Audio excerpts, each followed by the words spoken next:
संसद भवन म्हणजे आपल्या देशाचा कारभार चालवण्याचे सर्वोच्च ठिकाण. या ठिकाणाहूनच आपल्या देशातील सर्व निर्णय घेतले जातात. निवडून आलेले सर्व खासदार या संसदेत आपले मुद्दे मांडत असतात. संसद भवन सतत वेगळ्या कारणांनी चर्चेत असतं. पण आता संसद भवन चर्चेत आलं आहे ते संसद भवनाच्या आवारात असणारे महापुरुषांचे पुतळे हटवल्याने.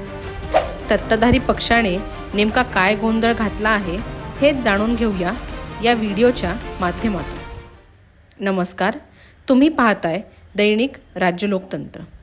संसद भवनाच्या आवारात असणारे अनेक पुतळे सत्ताधारी पक्षाद्वारे हटवले जात आहेत. यामध्ये महात्मा गांधी, डॉक्टर बाबासाहेब आंबेडकर, छत्रपती शिवाजी महाराज यांचा देखील समावेश आहे, असा आरोप काँग्रेसकडून करण्यात आला आहे. लोकसभेची निवडणूक पार पडताच उपराष्ट्रपती आणि राज्यसभेचे अध्यक्ष जगदीप धनकर यांनी प्रेरणास्थळी जाऊन उद्घाटन केले. यापूर्वीच विरोधी पक्षाने हा हल्ला केला आहे. यापूर्वी स्वातंत्र्य सैनिक आणि इतर महापुरुषांचे पुतळे हे संकुलित ठिकाणी ठेवण्यात आले होते. पण आता हे पुतळे हटवणार असल्याचे समजल्यावर काँग्रेसने सत्ताधारी पक्षावर टीका केली आहे. काँग्रेसचे सरचिटणीस जयराम रमेश यांनी सांगितले की पोर्ट्रेट आणि पुतळ्यांवरील संसदेच्या समितीची शेवटची बैठक 18 डिसेंबर 2018 रोजी झाली होती.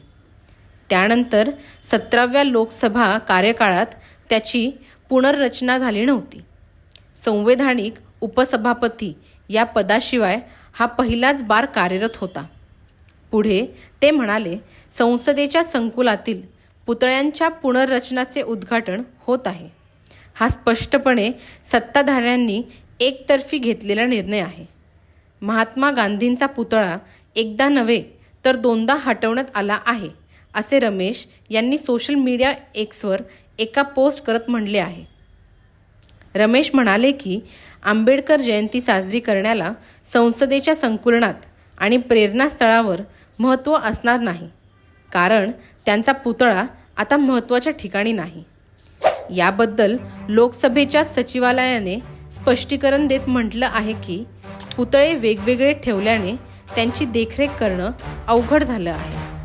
जयराम रमेश यांनी केलेल्या वक्तव्यामुळे राजकारण तापणार आहे असं म्हटलं जात आहे.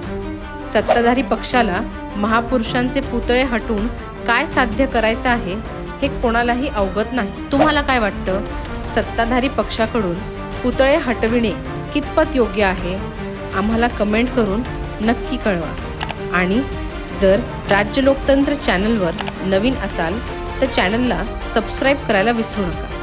धन्यवाद.